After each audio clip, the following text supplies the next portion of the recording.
Connosco temos o professor José Artur Paiva. Eu podia fazer aqui uma resenha curricular do professor José Artur Paiva, mas particularmente é internista, intensivista, professor da Faculdade de Medicina, Sociedade Portuguesa também de Medicina Intensiva.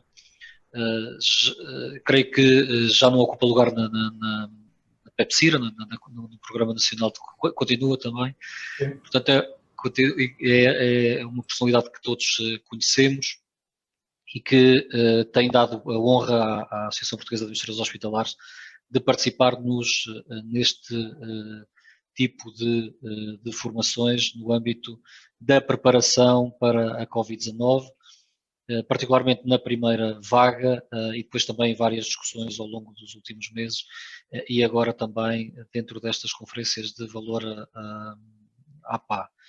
Eu, ademais, também queria agradecer a generosidade do professor José Artur Paiva, que eu sei que tem uma agenda complexa, é alguém que, acima de tudo, está na linha da frente, está a cuidar de doentes e a generosidade sempre que demonstra em participar nestas sessões de partilha de conhecimento e também de ter esta capacidade de organização que eu acho admirável, que é de alguém que está na linha da frente a trabalhar e poder partilhar de uma forma organizada todo o seu pensamento. E isso realmente não está ao alcance de todos nós e não posso deixar de mostrar a minha gratidão como Presidente da APA, no contributo que tem dado à APA, mas essencialmente como cidadão em todo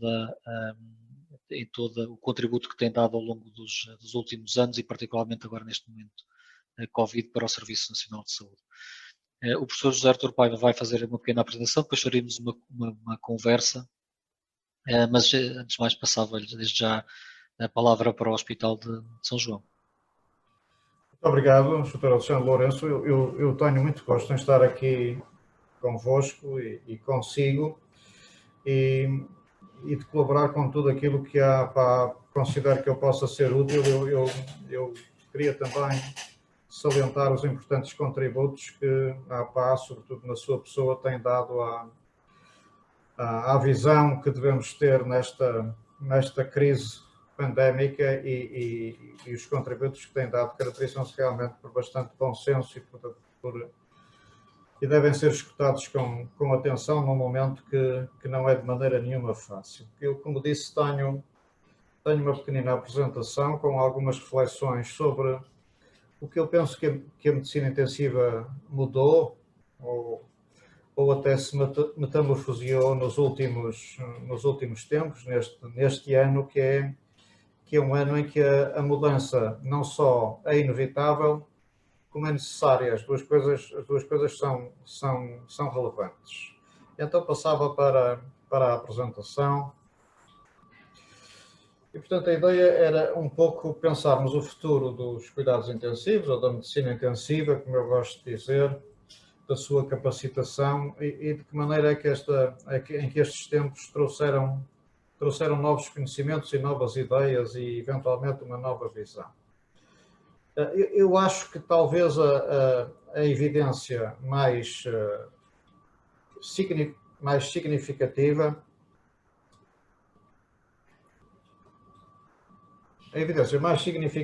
seja esta mesma, uma evidência da relevância da medicina intensiva. Qual é, na batalha da pandemia, todos nós temos importância. Aliás, a batalha só pode ser ganha se todos nós estivermos conscientes que a participação de todos e de cada um é fundamental. Mas o papel da medicina intensiva é, de facto, a redução da letalidade.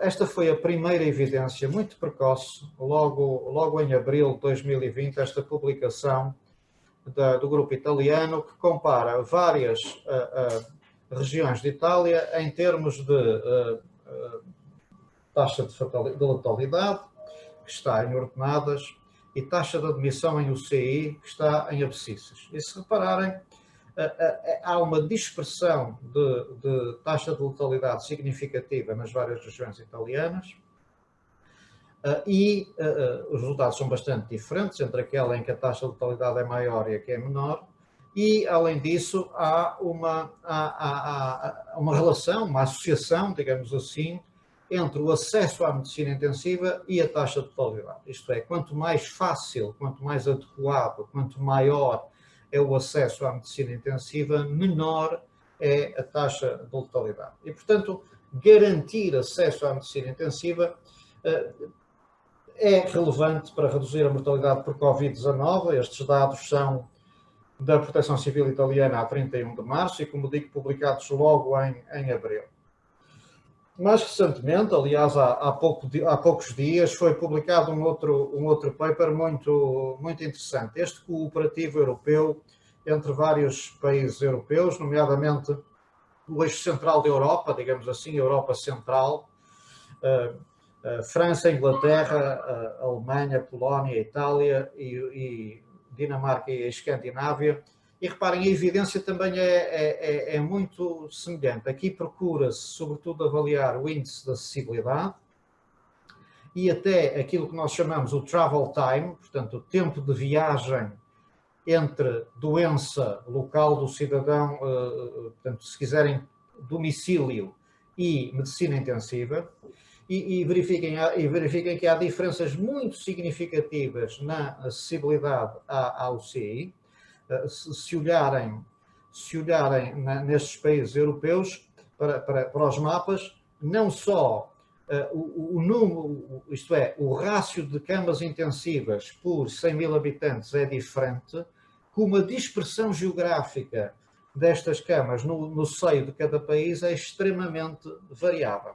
Alguns países como a Alemanha estão muito bem posicionados, com um número de camas muito elevadas e com uma geografia que oferece, que não tem grandes assimetrias regionais, como veem, mas outros países, igualmente desenvolvidos, Dinamarca, Itália, Suécia, têm mais baixos números de camas de medicina intensiva e elas estão mais concentradas geograficamente, isto é, há mais assimetrias regionais, o que permite dizer que pode haver assimetrias no acesso à medicina intensiva dentro do mesmo país, sobretudo em épocas de requisição aumentada como esta é. Mas há uma coisa que este trabalho ratifica, acentua, diz novamente em relação ao italiano, é que uma acessibilidade mais baixa à medicina intensiva está associada a taxa de letalidade mais elevada por Covid-19. Portanto, começamos a ter uma evidência da relevância da resposta da medicina intensiva e começamos a perceber que há alguns fatores organizacionais que estão associados com a mortalidade em cuidados críticos. Este outro trabalho tem também, creio eu, uma semana, não mais, de publicação. E é do grupo cooperativo francês. O Thomas Remellet é o primeiro autor, é um largo grupo cooperativo francês. E eu, dos resultados deste trabalho, que deixo aqui a referência, eu salientei 3 aspectos. O primeiro é que a probabilidade de morte de um doente de Covid-19 é maior aos fins de semana, neste grupo cooperativo francês. E nós sabemos que os fins de semana se caracterizam por uma quantidade de staff clínico menor do que os dias de semana.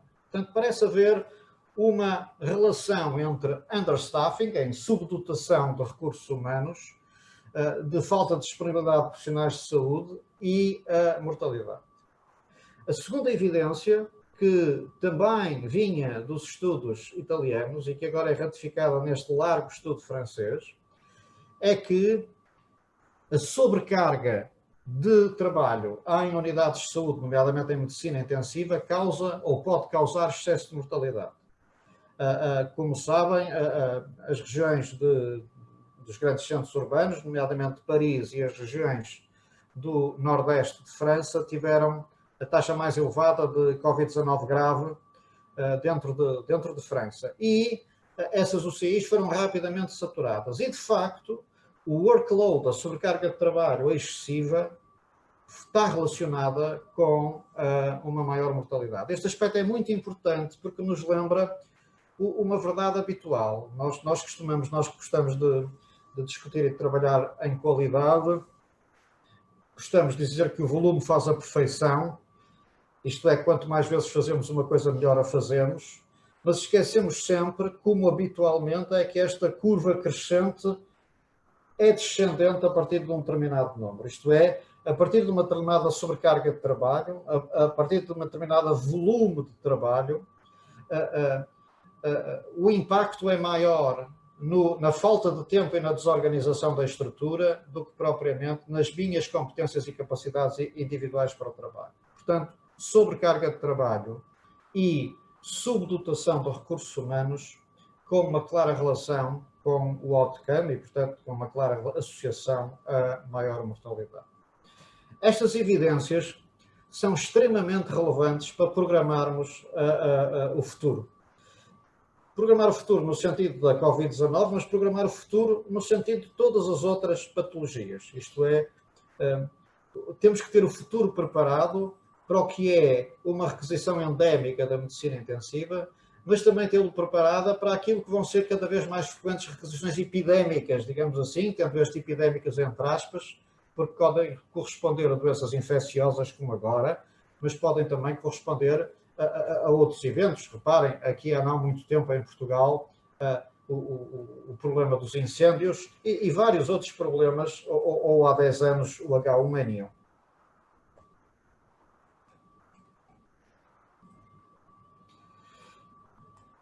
E, portanto, desculpa que eu estou aqui com um problema no meu page down. Portanto, se me pergunta uma característica que é muito importante que os serviços de medicina intensiva tenham e o sistema de medicina intensiva tenha para ter qualidade, nós já descobrimos isto há muito tempo e eu diria que é quase uma verdade darwiniana, que é a capacidade de nos remodelarmos e de nos adaptarmos. Essa capacidade de nos modificarmos de acordo com aquilo, com os desafios que temos à frente, é um attainable que é absolutamente essencial. Isto é algo que nós temos que perseguir e sabemos que pessoas e estrutura que têm esta adaptabilidade têm uma sobrevivência aumentada e têm um sucesso aumentado. Como é que nós constituímos esta capacidade de reshaping e de adaptação permanente? Não podemos ter um déficit crónico de recursos humanos. Portanto, temos que ter uma dotação de recursos humanos adequadamente planeada, em conceitos de eficiência, mas adequadamente planeada. Temos que ser capazes de ser elásticos no que é a nossa resposta de medicina intensiva. Isto é, nós não podemos, sempre que vem uma requisição específica, por exemplo, uma epidemia, roubar camas àquilo que é o trabalho normal da unidade, isto é, não é prejudicando a outra atividade que devemos constituir a resposta à epidemia e, portanto, a solução alternativa a isto, como bem entendem, e isto faz-se sentir muito, é uma discussão muito atual, é a abertura transitória de unidades fora da geografia normal da medicina intensiva e depois precisamos de network, precisamos de perceber que temos que ter colaborações muito estreitas entre serviços de medicina intensiva numa determinada área geográfica, de forma a ter um máximo de eficiência de trabalho através da network. Isto tem que estar preparado, portanto, nós temos que pensar a nossa infraestrutura e a nossa dotação de recursos humanos com base na necessidade de termos adaptabilidade. Portanto, prever a necessidade de adaptar é algo que deve fazer parte da gestão normal. E depois termos indicadores claros, portanto, nós sabermos qual é o nosso índice de acessibilidade, nós temos um conceito do travel time, isto é, como percebem, ainda há pouco vimos isso no estudo europeu, a acessibilidade, isto é, o número de camas disponíveis e a sua localização geográfica de uma forma em equidade é absolutamente essencial até para decisões de referenciação, nomeadamente de bypass sim ou não, e termos indicadores que sejam de qualidade de cuidados local, mas também de qualidade do sistema globalmente. Deixem-me dizer-vos, por exemplo, que há algo que consigo entender mal, é termos a taxa de ocupação como o indicador principal desta crise em medicina intensiva. Parece lógico que o que nós temos que fazer, se a taxa de ocupação se mantiver à custa de uma redução da produção eletiva não Covid-19, nós estamos a ter um mau resultado e a taxa de ocupação pode ser baixa. E, portanto, aqui o indicador fundamental é de que maneira, é um indicador que nos diga que estamos a preservar a atividade não Covid no momento em que respondemos adequadamente ao Covid-19. E, portanto, é este indicador que procuramos, e podem ser vários, nomeadamente um deles, o follow-up comparativo em períodos homólogos do número de cirurgias nesta fase, comparado com o período homólogo de cirurgias eletivas, evidentemente, mas outros há. Portanto, a percepção dos indicadores ideais, dos indicadores adequados, é que nos leva à adequada gestão da crise e a utilização de indicadores que não respeitam os objetivos fundamentais da gestão do processo leva-nos a decisões erradas.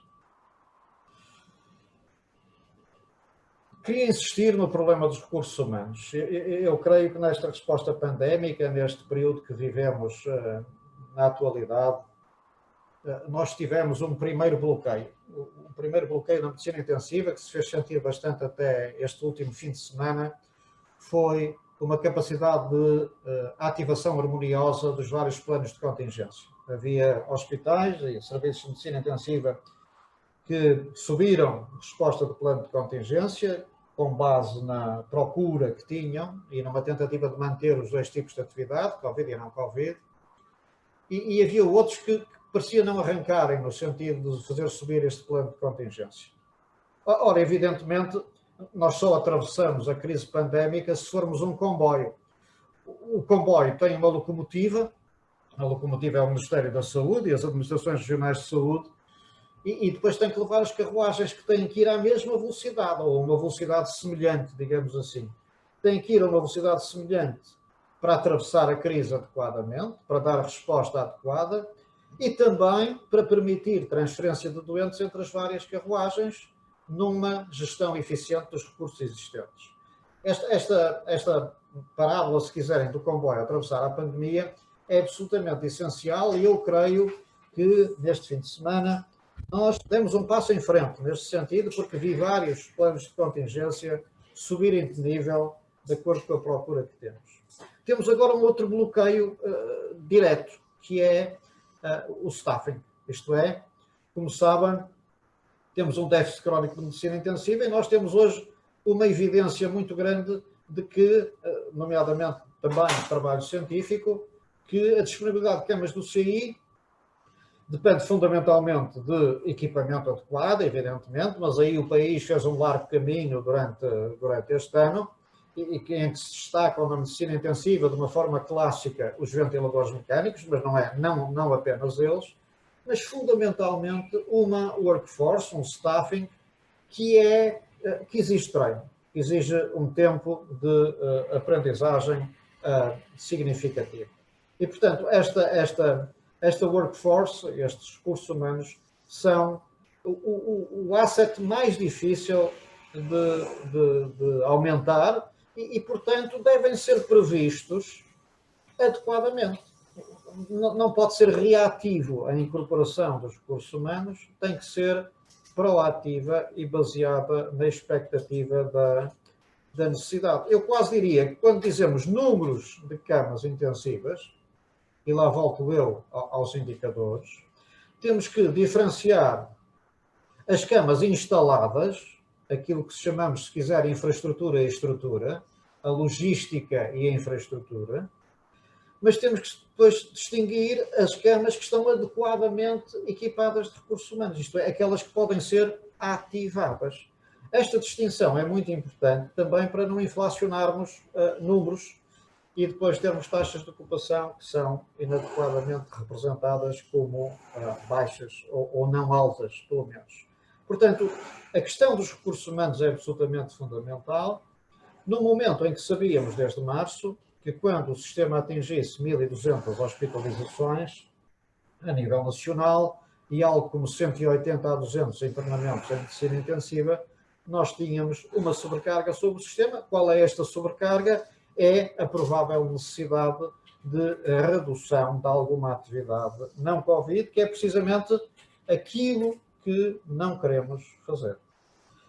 Esta preocupação em Portugal era muito significativa e era muito significativa por aquilo que eu aqui mostro neste slide, porque quando partimos para tudo isto é, quando partimos para a pandemia, nós tínhamos pouco mais do que aquilo que tínhamos em 2016, tínhamos 6,7 camas de medicina intensiva por 100 mil habitantes e tínhamos, portanto, muito menos do que outros países europeus que tiveram dificuldade na resposta. Espanha, França, Itália, e então uma diferença enorme para a Alemanha. E tínhamos também um número de intensivistas que era extremamente baixo e desde 12 de março que sabemos qual é a linha de clivagem entre resposta e pior resposta.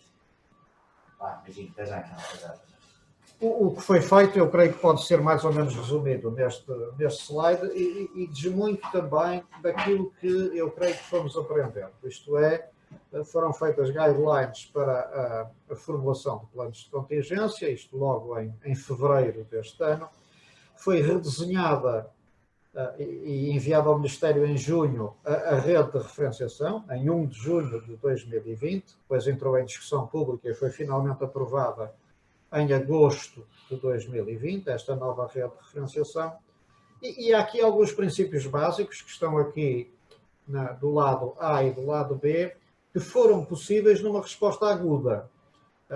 O que está do lado esquerdo, isto é, as intervenções para reduzir a utilização da medicina intensiva, são possíveis na tal resposta aguda, mas são impossíveis, nomeadamente a 1 e o 2, numa resposta sustentada. Isto é, o 1 e o 2, o stop da cirurgia eletiva e a redução de outras atividades de medicina intensiva, eram o objetivo em março-abril, mas não são o objetivo para este outono e inverno, em que temos que responder a tudo e neste outono e inverno nós privilegiaríamos muito mais as intervenções do lado direito, as intervenções capacitadoras. Algumas delas eu não posso deixar de falar. Uma delas é esta, é a percepção de que a medicina intensiva deixou de ser uma geografia. Isto é, a medicina intensiva é uma coisa e UCI é outra coisa. A unidade de cuidados intensivos é uma geografia, um espaço com 4 paredes e 2 portas e muita atividade lá dentro e muito intensa, mas a medicina intensiva é muito mais do que isso, é um sistema de gestão de doentes que promovam um cuidado contínuo, um contínuo de cuidados, peço desculpa. E começa, e nesta pandemia isso foi muito importante, logo na sala de emergência, no serviço de urgência. Portanto, o acesso do cidadão, desde o momento em que toca ao sistema de saúde hospitalar, a uma equipa de intensivos, médicos e enfermeiros, esse encontro entre o doente com um determinado quadro clínico, com a equipa melhor equipada para o tratar, é absolutamente fundamental e deve ser considerado no travel time. Portanto, a presença da equipa de intensivos na sala de emergência, se quiserem, na área vermelha do serviço de urgência, onde exerce a sua capacidade de triagem, estratificação de nível de gravidade e decisão de local e nível de internamento para o doente após uma estabilização mínima, é absolutamente fundamental ao percurso do doente. Reparem, a inexistência de gap, de diferença entre cuidados necessários e cuidados fornecidos é o determinante fundamental do outcome clínico. E, portanto, esta triagem é absolutamente fundamental. Outro aspecto que ganhou muita ênfase foi esta gestão conjunta de camas de nível 3 e de nível 2. Como sabem, tenho vindo a insistir nesta ideia há bastantes anos, isto é, nós caracterizávamos por uma pulverização de unidades intensivas e intermédias, que tinha uma lógica de especialidade, tinha uma lógica de silo de especialidade, com muito pouca comunicação entre si, mesmo dentro do mesmo hospital, e nos últimos 20 anos fizemos uma evolução enorme para departamentos de medicina intensiva ou serviços de medicina intensiva, que integram todas as unidades intensivas primeiro, mas depois crescentemente também as unidades de nível 2, ou se quiserem, intermédios. E esta gestão integrada deu uma enorme eficiência ao sistema e fez aumentar a disponibilidade de camas de uma forma muito significativa.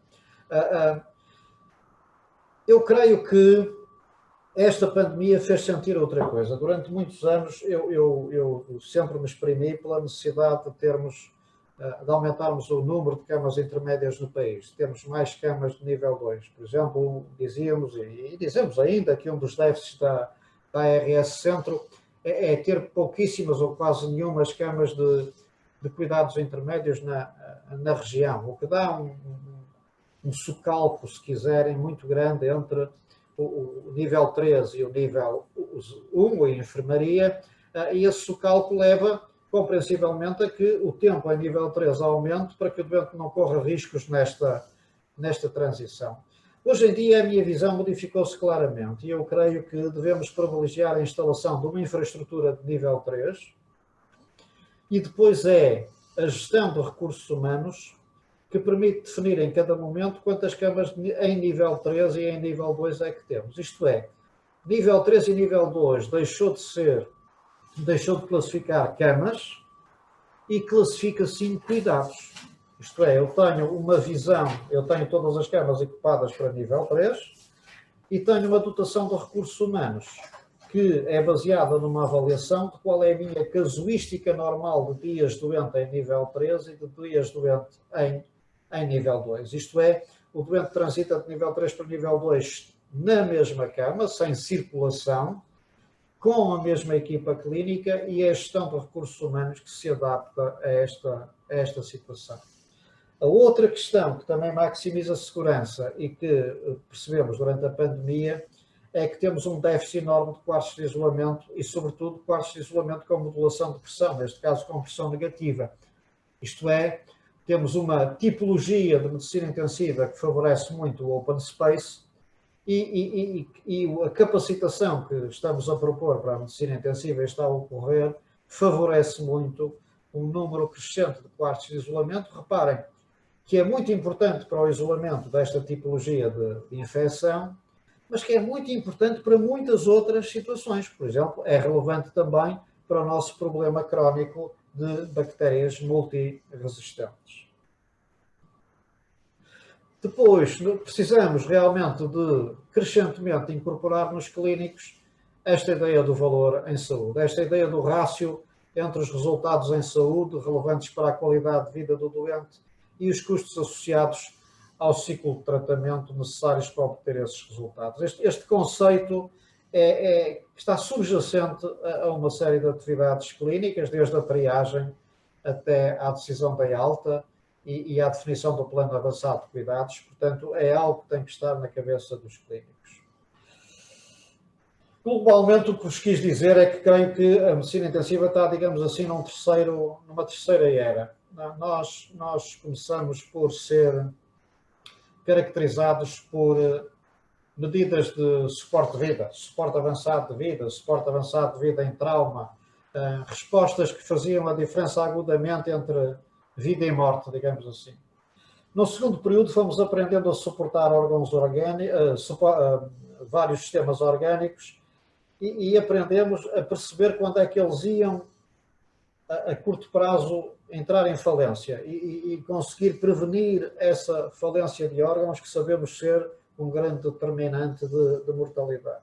E agora a medicina intensiva, como se vê nesta crise pandémica, é muito um sistema de gestão de doentes graves, com uma visão de que é muito mais do que uma geografia, é muito mais do que a UCI.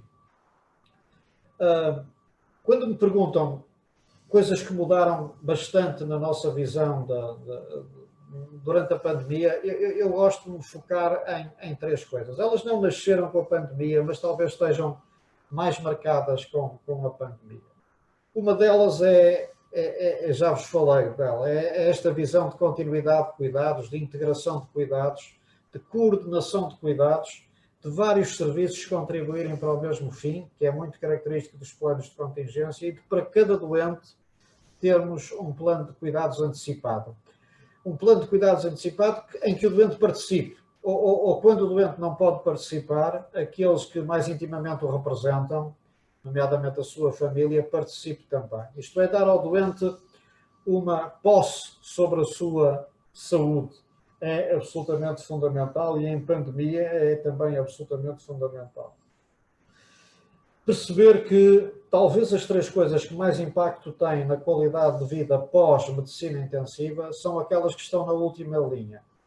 Tentarmos reduzir sedação, tentar ter o doente o menos sedado possível, usar mobilização precoce e ter a família, no conceito alargado de família, a família próxima e participando no plano de cuidados. Este é um desafio muito grande para a pandemia, com as restrições que temos à circulação de pessoas, nomeadamente dentro do hospital, e, portanto, temos de ser muito inventivos nesta participação, e a utilização de metodologias de comunicação remota foi extraordinária e quase de um popping-up voluntário e imaginativo dos nossos profissionais. É muito interessante porque, se ela não substituir esta proximidade física que também é necessária, embora com regras, ela traz valores que não conseguimos com a proximidade física. Isto é, ela permite que o doente veja a sua casa, veja a sua família, veja os seus livros, veja os seus netos, veja aquilo que tem em casa e, portanto, é quase uma domicilização hospitalar no sentido psicológico, ao contrário da hospitalização domiciliária. E, portanto, o conceito humano deste bundle of care que temos que incentivar e que, num momento de enorme solidão social e individual como é a pandemia, temos que pugnar por ele. A política de visitas é algo que me impressionou de uma forma muito significativa e eu creio que é outra obrigação das unidades hospitalares terem políticas balanceadas e não apenas restritivas de visitas hospitalares.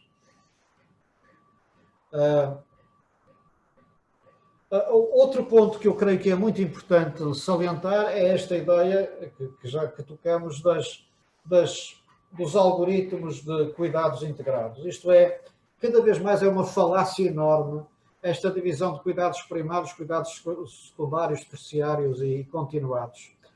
Cada vez mais nós temos que interpenetrar estas realidades. Cada vez mais percebemos que o que vai acontecer à medicina intensiva tem muito a ver com o que vamos fazer ou com o que estamos a fazer na contenção das cadeias de transmissão, com a avaliação dos contactos, etc.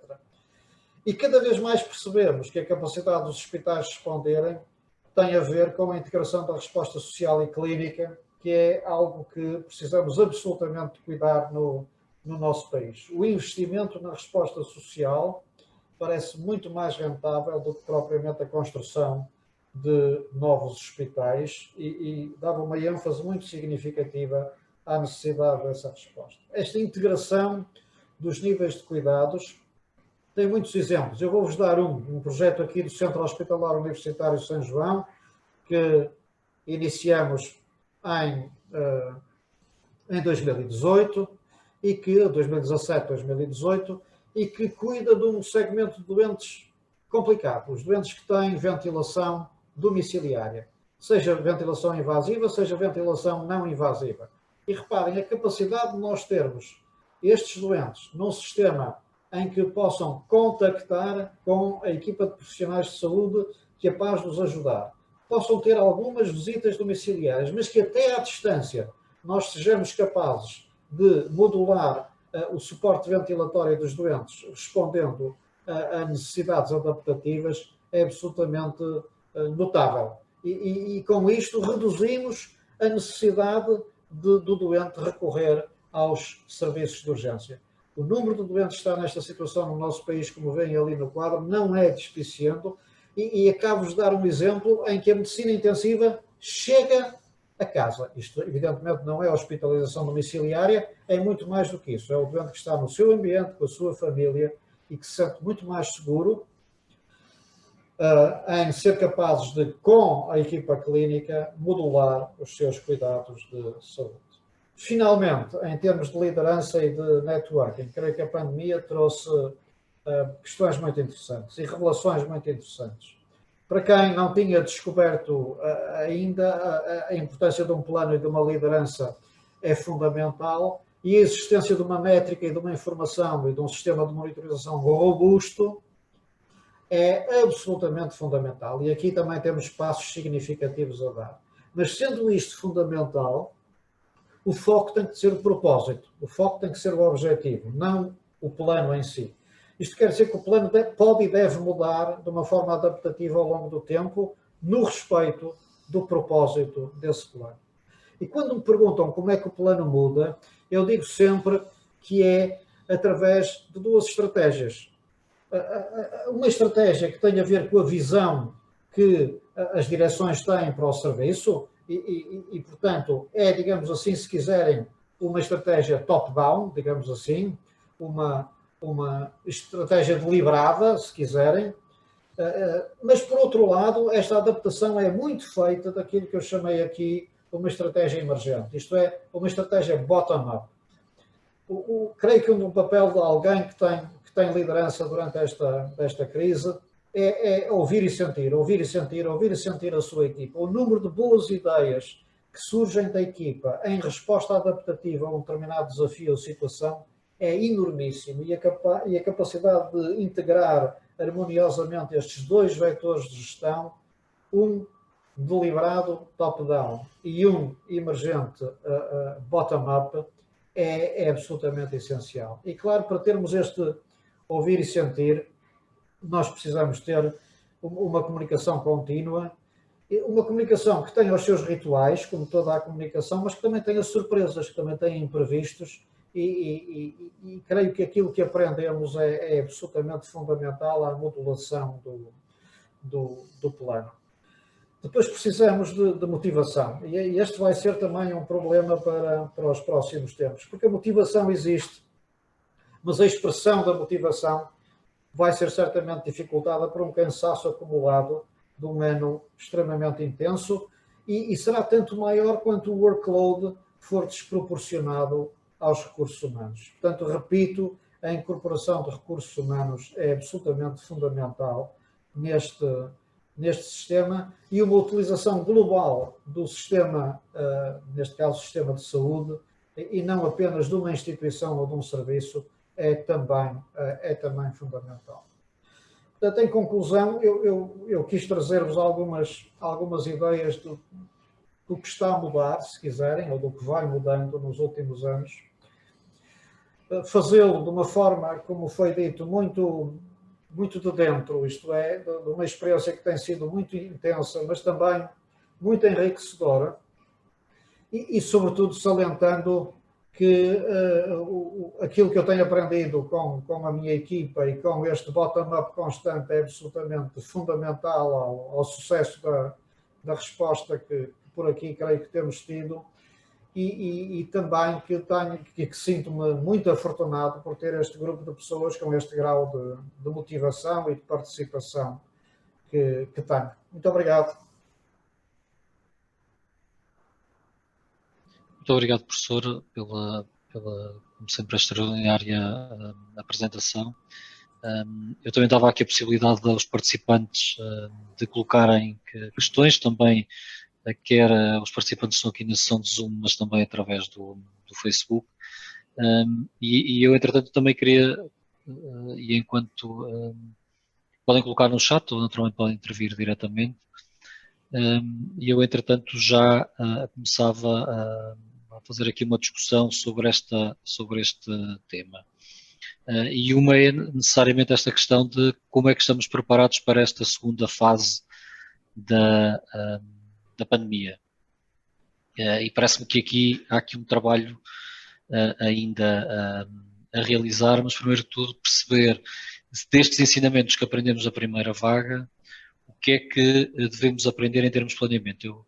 Há aqui matérias que o professor Artur vai falar aqui de uma forma bem precisa, que são as questões mesmo, até em nível de planeamento, de não estarmos a planear, portanto, cuidados intermédios, essencialmente basearmos em em cuidados de nível 3 e depois sim fazer variações de staffing de acordo com a necessidade dos doentes, que pelo que eu percebi, mas isso tem implicações evidentemente no investimento que é feito e dar nota que foram criado um plano para investimento em cuidados intensivos que de uma forma heterogénea está a ser aplicado no país e que não saberemos na atualidade como é que vai ser a disponibilização dessas novas camas, dessas novas unidades, mas isso tem implicações diretas, ou seja, particularmente no investimento em unidades de nível 3 não valerá a pena estarmos a fazer mais investimentos em outro tipo de estruturas.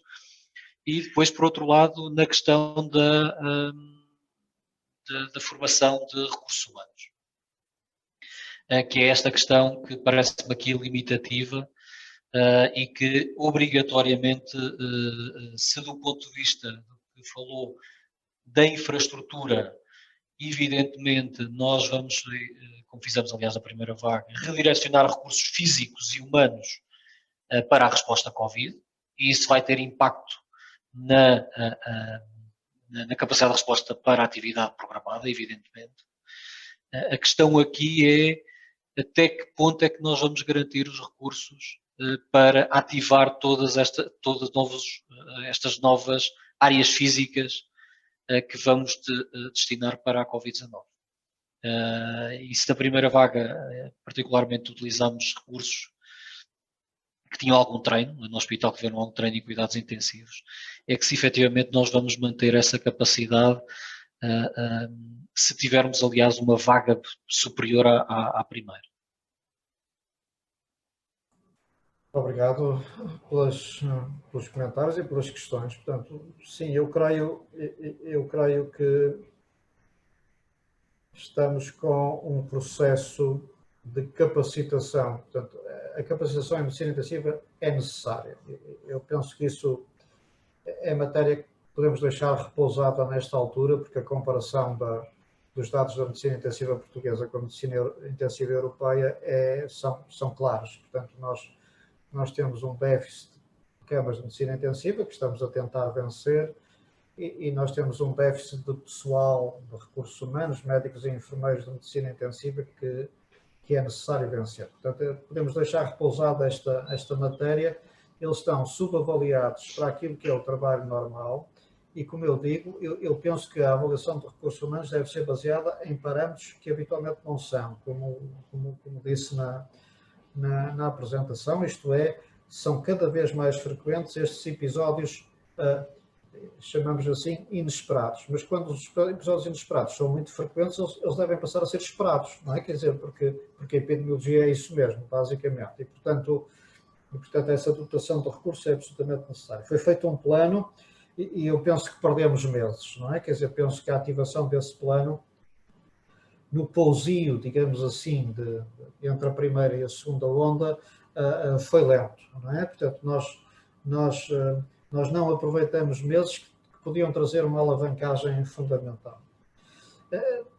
Pode ser interessante pensar porquê, mas não é o mais importante nesta altura. Talvez seja mais importante pensar nisso antes da próxima crise.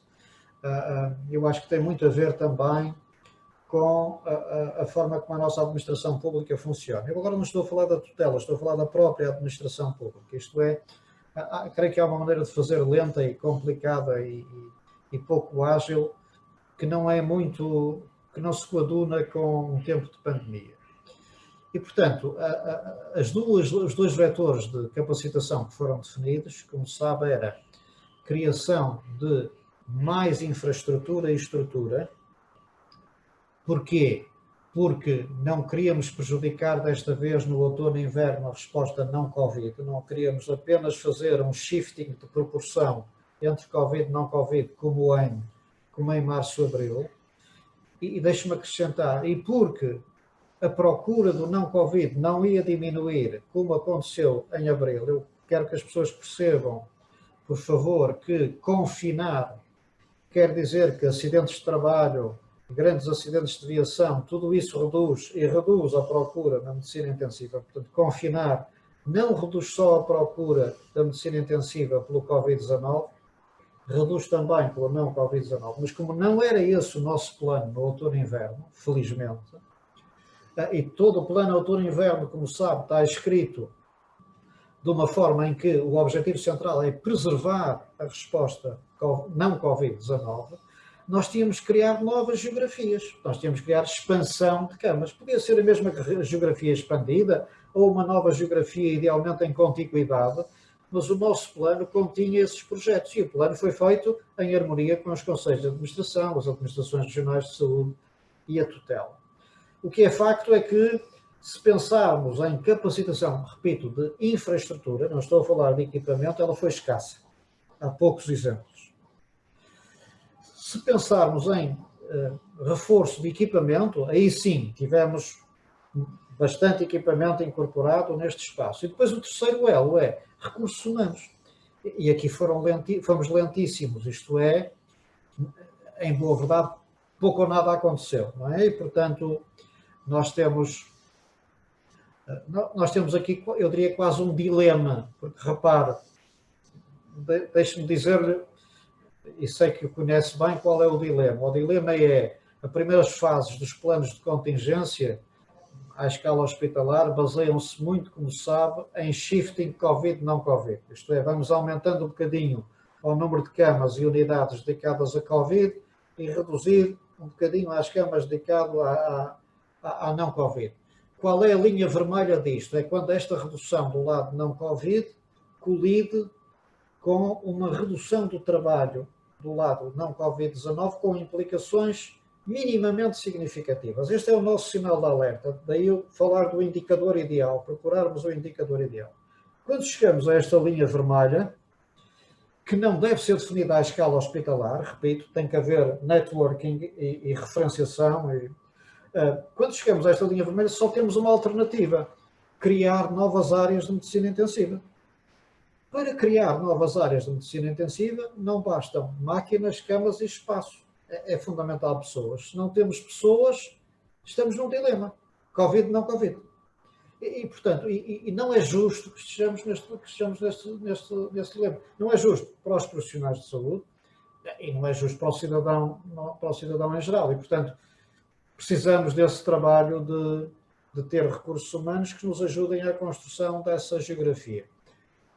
Muito difícil em medicina intensiva, mais difícil do que noutras áreas, porque, como sabe, leva anos de treino para um profissional ficar capacitado aí. Portanto, a estratégia é, na esmagadora maioria dos hospitais, estão identificados profissionais de outros serviços com capacitação em medicina intensiva e é preciso incorporar recursos humanos de novo, nomeadamente enfermeiros, para permitir o deployment deste pessoal capacitado. Repito, isto é propriamente um Nobel? Não, quer dizer, isto não é um Nobel, isto é algo que nós sabemos e que está previsto, e que está escrito, e que está planeado, e mais uma vez, quer dizer, precisamos de ciência de implementação, não é? Quer dizer, não basta escrever, basta implementar, e para implementar precisamos que a administração pública rode a uma velocidade que não seja distónica da velocidade da pandemia. Sim, talvez também nesses mecanismos, quer de planeamento e quer de aprovações, de contratações, que continuam a existir falhas. Nomeadamente, recordo-me de algumas críticas que surgiram na questão das aprovações, até do investimento, na questão da infraestrutura, que levam tempo que, na prática, a pandemia não está adaptada ao Código da Contratação Pública.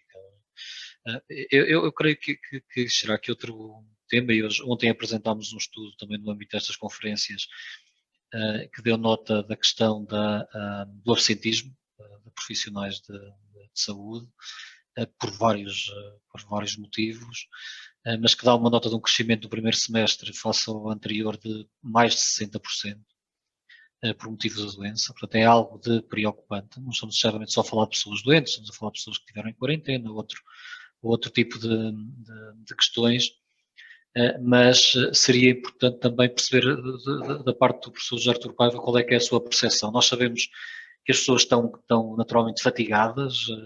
A resposta à primeira onda foi muito voluntariosa e que dependeu muito deste engajamento dos profissionais. Qual é que é a sua percepção agora neste momento, em termos de recursos humanos? Sim, eu toco outro aspecto que é muito importante, que é esse mesmo. Portanto, eu sinto isso, eu sinto os profissionais bastante mais cansados e, sobretudo, bastante mais preocupados e bastante divididos até naquilo que a gente chama o life-work balance, digamos assim. Filhos e netos estão na escola, a sociedade está a girar, como diz, a probabilidade de um elemento da família ficar em quarentena, seja terapêutica, seja profilática, é significativa.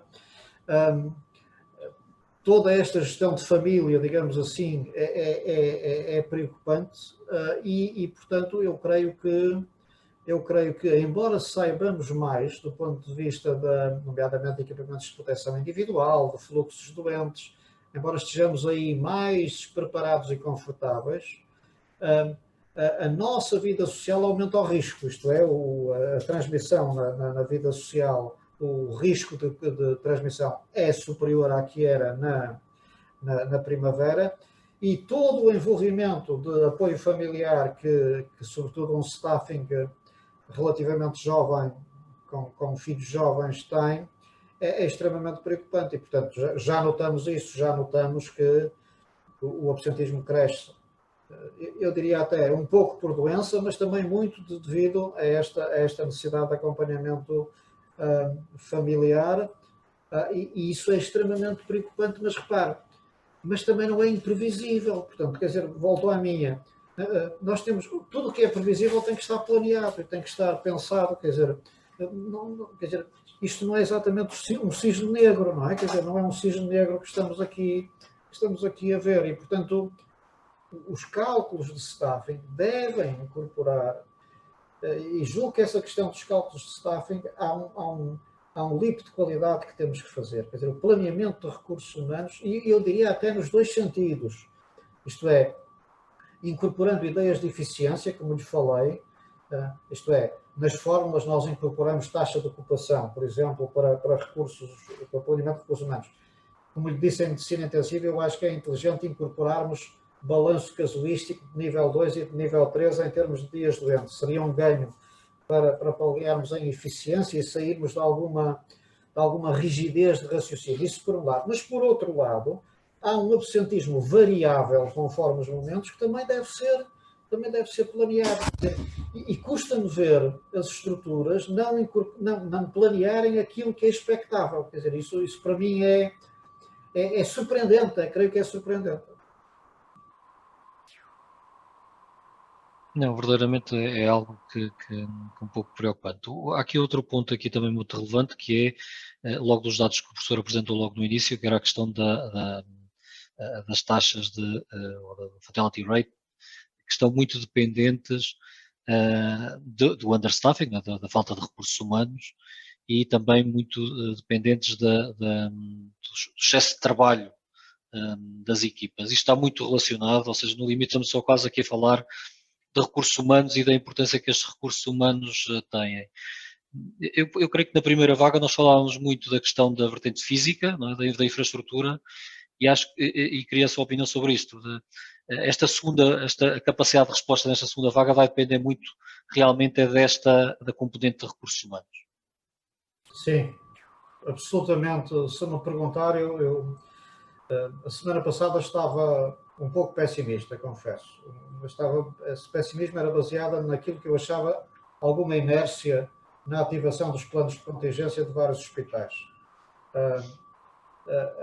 Creio que se ganhou em 3, 4 dias, se modificou o estado de espírito e a reação de muitos hospitais e a percepção de que todos tínhamos que nos mexer com o tal comboio que atravessa a pandemia, com o tal comboio de uma locomotiva e muitas carruagens. Creio que agora o bloqueio é mesmo os recursos humanos. Precisamos de resolver isso de uma forma muito clara. Repare, novamente, foi publicado um concurso em Diário da República, como sabe, para a incorporação de médicos especialistas em serviços de medicina intensiva. É preciso fazê-lo acontecer, é preciso ser rápido, é preciso dar celeridade a esse concurso, é preciso que os júris sejam nomeados, que construam as grelhas, que se abra a plataforma de concurso, nenhuma destas 3 coisas que eu disse foi feita, portanto, e precisa de ser feita. Isso tem que ser rápido e imediato. Recrutamento de enfermeiros é absolutamente essencial. Criando formas motivadoras de recrutamento. Eu careço de saber qual é o efeito da provisão de sítios a termo resolutivo de 4 meses numa época de elevado risco de exposição à doença. Como é que as pessoas, como é que uma bolsa de enfermeiros reage a isto? Portanto, é uma parte, como sabe, que não tenham um contacto tão íntimo, mas tem que haver formas motivacionais que permitam recrutamento. Não é apenas contratação, é recrutamento, que é um conceito diferente. É pessoas vocacionadas e com vontade de fazer uma determinada tarefa. Portanto, estou-lhe a dar 2 exemplos que acho que são pragmáticos da vida real e que têm que ser resolvidos rapidamente. A evidência de que a sobrecarga de trabalho é determinante para os resultados na área da medicina intensiva foi tão clara, que é quase chocante. Eu creio que o senhor sabe que a Itália tem dos sistemas mais desenvolvidos de medicina intensiva. Tem das principais figuras da medicina intensiva mundial, pessoas com quem eu aprendi muitíssimo. Criou uma estrutura organizativa que era da medicina intensiva, que era liderada por uma pessoa de grande qualidade e que, aliás, foi distinguida pelo governo italiano pelo trabalho que fez. E, no entanto, uma boa parte do que eu disse aqui pode ser dito para, talvez com exceção dessa liderança intensiva tão marcada, para a Espanha. E, no entanto, nós vimos a ruptura do sistema a certo ponto da evolução. E nós vimos taxas de mortalidade claramente superiores à nossa. Nós, em Portugal, devemos ter uma taxa de mortalidade provavelmente cerca de entre os 20% e os 25%, com alguma variabilidade. Nós aqui no Centro Hospitalar de São João tivemos uma taxa de mortalidade, repito, de doente crítico, é isso que estou a falar, de 18%. E eu acho que se deveu à capacidade de organização da resposta, ao facto de ter havido 3, 4 hospitais que absorveram uma grande quantidade de doentes e que tornaram o sistema mais elástico e mais compliant e mais responsivo, e uma boa entreajuda de referenciação. Um exemplo típico é o ECMO. Lembra-se que o ECMO era, nas guidelines iniciais, não recomendado para o Covid-19 e com taxas de mortalidade elevada. Estamos hoje convencidos que esses resultados em países como a China, a Itália e até em Espanha eram devidos à sobrecarga de trabalho. Isto é, estava-se a utilizar uma técnica que era altamente diferenciada, que exigia tempo e atenção e equipa treinada, e isso não existia. Isto é, que a anulação era feita, mas o tempo para cuidar não existia, porque aqui o ECMO, no nosso centro de ECMO aqui do nosso serviço, os resultados foram excelentes, também com mortalidades inferiores a 20% em doentes altamente críticos. Portanto, esta capacidade de ter experiência e conhecimento, isto é, ter um volume de casos, ter um lastro, se quiser, que dê experiência e conhecimento com boa resposta, com estruturante de uma qualidade de cuidados. Mas, por outro lado, a ausência de sobrecarga de trabalho é essencial a tudo. É essencial ao outcome clínico, é essencial à motivação e é essencial até à ausência de erro, nomeadamente em equipamentos de proteção individual, o que reduz o absentismo. Portanto, queria enfocar muito relevantemente a nossa conversa nesta questão dos recursos humanos. Vão ser o próximo bloqueio. Isto é, já estão a ser o próximo bloqueio e nós precisamos de agilizar estes processos.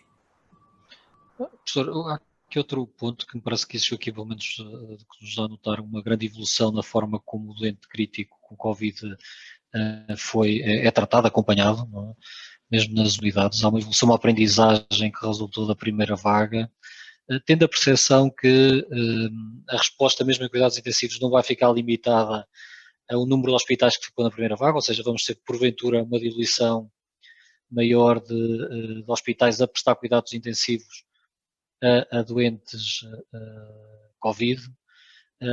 Qual é que é a sua percepção?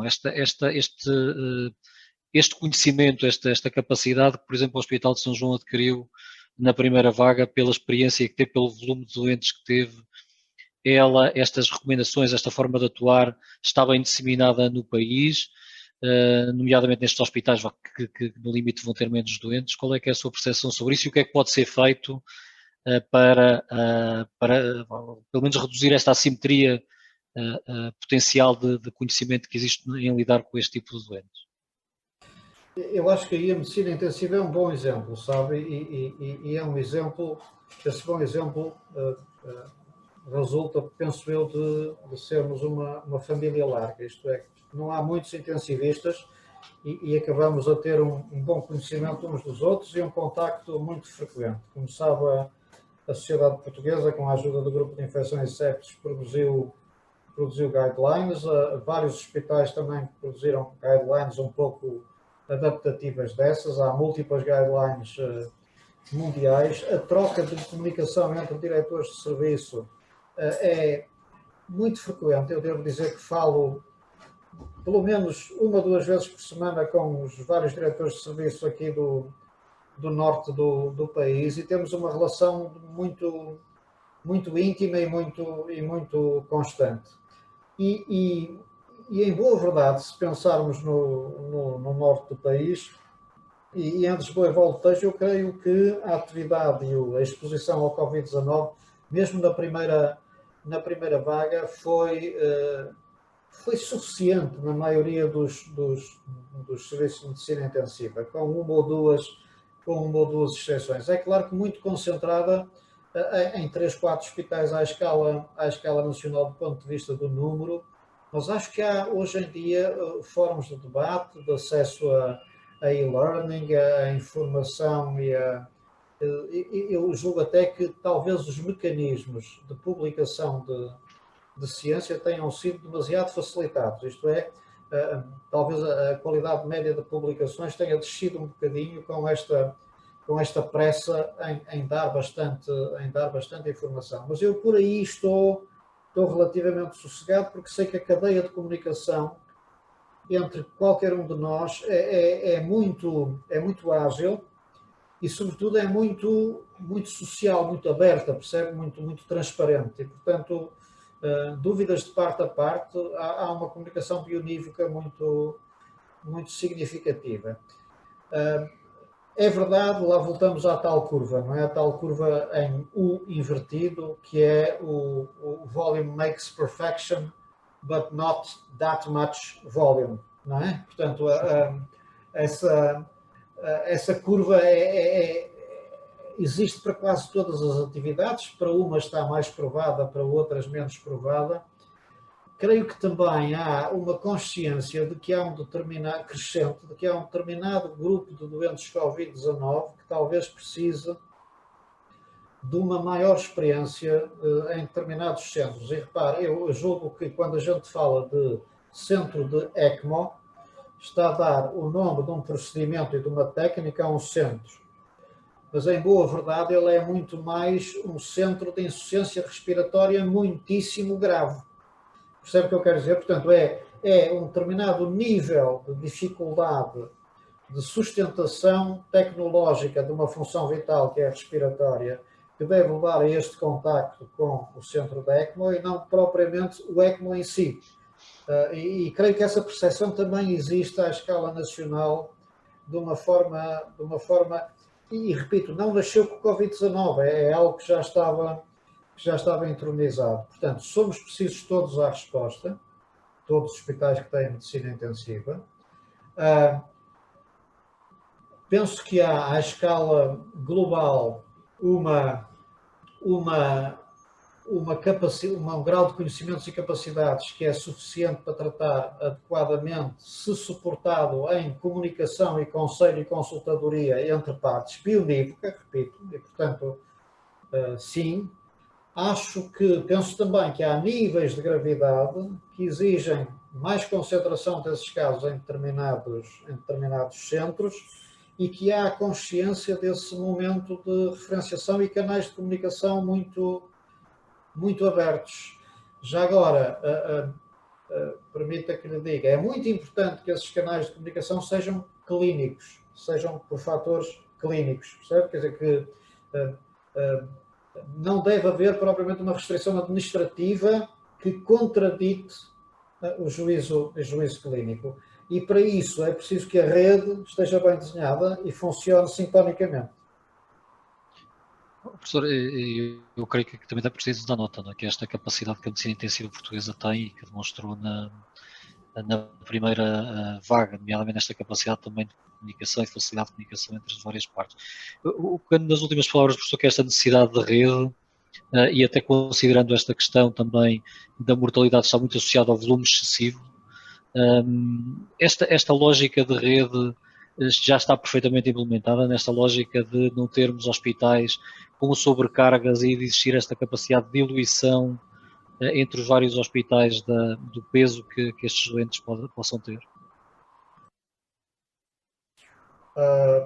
Como lhe disse, eu estive bastante preocupado, e ainda estou, mas estava mais passada a semana e é mais ou menos público que fiz afirmações que salientavam os dois elos que eu penso que são importantes, que é uma ativação síncrona dos planos de contingência, embora com adaptações locais, mas síncrona, não estabelece equidade para o cidadão não Covid, que um hospital esteja em nível 3, 4 e o outro hospital esteja em nível 0, 1. Não é? Isto cria inequidade para o doente não Covid à escala geográfica. E, portanto, eu salientei muito a necessidade essa parábola do comboio e das carruagens, da locomotiva e das carruagens, para atravessar a pandemia, e creio, repito, os últimos 3, 4 dias trouxeram notícias positivas do desenvolvimento de um vetor no sentido resolutivo. E, portanto, estou, nesse aspecto, mais ciente da consciencialização de todos do papel de uma rede harmónica, digamos assim. Estou muito preocupado com as questões dos recursos humanos e, repito, parece-me algo que tem que ser desbloqueado muito rapidamente e sem o qual o crescimento para níveis superiores de plano de contingência fica severamente comprometido.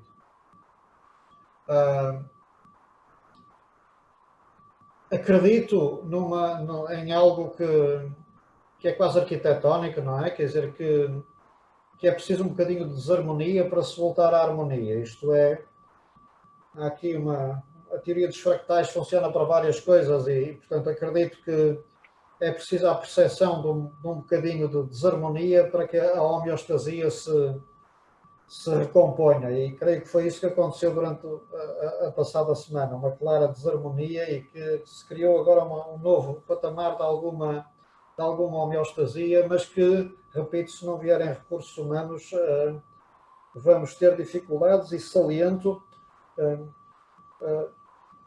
é muito importante que tenhamos uma ética global para o Covid e para o não Covid, e não duas éticas globais. O desafio a que nos propusemos foi cuidar de Covid e não Covid de uma forma simultânea e adequada, e, portanto, temos que construir indicadores para essa área. Taxa de ocupação de medicina intensiva é um indicador, na minha opinião, bastante, quase diria, buçal para esse compromisso. E, portanto, temos que ter esses indicadores alerta a funcionar, e precisamos de, o que a pandemia nos está a dizer, precisamos, evidentemente, de construir áreas de medicina intensiva para fora da nossa geografia para ser capazes de responder às próximas 2 semanas. Deixe-me só uma palavra final para dizer que estamos todos nós intensivistas conscientes que nós temos um papel fundamental na redução da letalidade, mas onde se joga o aumento ou a diminuição da procura é naquilo que se faz na sociedade e à escala da saúde pública. E, portanto, é muito importante que tenhamos a percepção dessas medidas. Da mesma forma que era falacioso dizermos que estava tudo bem porque os novos casos estavam a crescer, mas a hospitalização e a UCI não crescia, quando essa mensagem era às vezes passada há umas semanas, porque sabíamos todos que ia ser uma questão de tempo e, portanto, isso não dava descanso nenhum. Também é falacioso agora dizer que basta aumentar a medicina intensiva para tudo correr bem. Portanto, quer dizer, nós estamos absolutamente conscientes que é reduzindo a transmissão comunitária do vírus que nós vamos, no fim do dia, reduzir a requisição da medicina intensiva, E como sabe, eu sou bastante favorável à existência de métricas mais finas à escala de concelho, de localidade, que permita criar respostas adaptativas que não sejam o confinamento global que ninguém deseja, mas que podem ser perfeitamente confinamentos localizados, ou se não forem confinamentos, restrições sociais mais marcadas do que aquelas que estão agora determinadas. E que essa resposta e também, novamente, de capacitação da saúde pública, de forma a que um corpo competente de pessoas seja capaz de fazer a avaliação e follow-up de contactos. Portanto, aí joga-se uma boa parte da pressão que vai ser colocada sobre a medicina intensiva, mas repara, tudo o que seja feito aí, e eu penso que é preciso fazer mais e melhor, não vai ter efeito nos próximos 10 dias. Portanto, espero nos próximos 10 dias, ou 10, 14 dias, bastante complicados e com um workload significativo. E o que nós esperamos é que as equipas, particularmente aqui da medicina intensiva, se mantenham seguras e com todo o apoio ao nível dos hospitais e, evidentemente, também ao nível do Ministério da Saúde, onde estão dependentes também estas contratações. Professor, eu não queria deixar de lhe também pedir só fazer um comentário. Nós, evidentemente, estamos muito concentrados no que é o Covid-19 e mesmo nesta resposta não Covid agora nos próximos meses. Vão ser certamente meses difíceis. O professor fez aqui várias notas da evolução do que é a medicina intensiva. Eu creio que nós também não podemos, apesar deste momento de urgência, mas ficar totalmente presos a esta urgência agora destes dias, e pedir só aqui uns traços finais do que é que vai ser a medicina intensiva do futuro. Eu percebi aqui que e já falámos disto, do impacto no planeamento que vai ter aqui alguma da visão, mas fiquei particularmente interessado em ouvir um pouco mais do professor, e que tem sido transversal, já, aliás, desde ontem, das várias conversas que temos tido nestas conferências de valor, que é desta necessidade de evolução para um sistema integrado com o setor social, desta refundação de um sistema que não pode funcionar sem esta ligação com o setor social.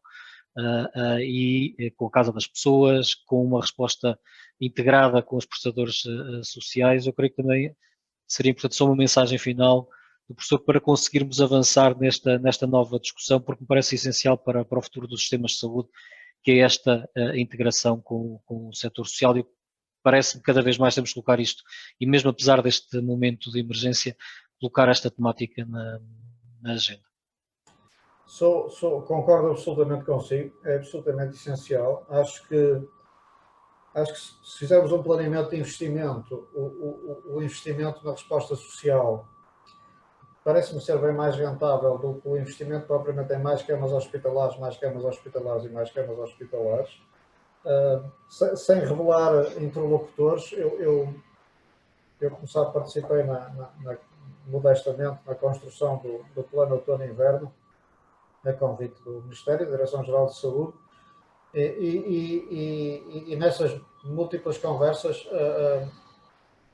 fui sempre a favor que ficasse bem claro nesse plano essa necessidade de integração que robustecia a resposta.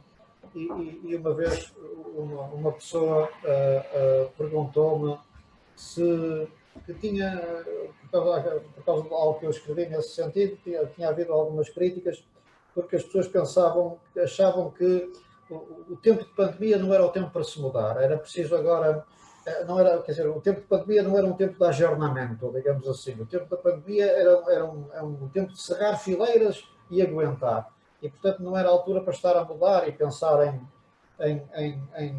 em cuidados integrados, em algoritmos que atravessassem vários sistemas e até da conjugação da área clínica e social.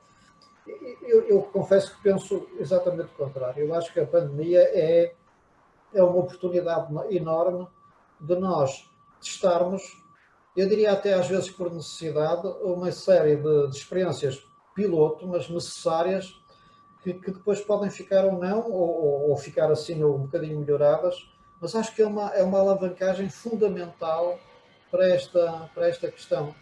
E reparem, em pandemia, a casa de cada um de nós é tão importante, é tão seguro, é tão relevante, que esta visão e o papel de cada cidadão é tão importante que eu penso que a questão do domicílio e da literacia são muito incentivados. Nunca as pessoas consumiram tanta informação como agora sobre saúde. Portanto, eu não vejo a pandemia como um momento para nos fecharmos debaixo de uma casca de tartaruga a ver se aguentamos. Eu vejo a pandemia como um motivador e alavancagem de um ajornamento nesta área, de forma a consubstanciar melhor essa ligação social e clínico, digamos assim, que, como sabe, já foi norma até em termos de tutela há umas décadas. Professor José Artur Paiva, muito obrigado por esta hora e meia de conversa e de transmissão de conhecimento. Não posso deixar de agradecer também a todos os participantes que nos acompanham aqui do Zoom e também através do YouTube. Este vídeo vai ficar também disponível no YouTube. E, portanto, só me resta agradecer ao professor José Artur Paiva e, particularmente, lhe desejar que se mantenha seguro e toda a sua equipa, visto que nas próximas semanas certamente vão viver momentos mais complexos, mas todos temos a confiança na vossa capacidade, sejam dados os recursos e as condições necessárias para conseguirem fazer o vosso trabalho da melhor forma. Muito obrigado. Professor Nelson, muito obrigado pela conversa. Tenho sempre muito gosto de conversar com o senhor.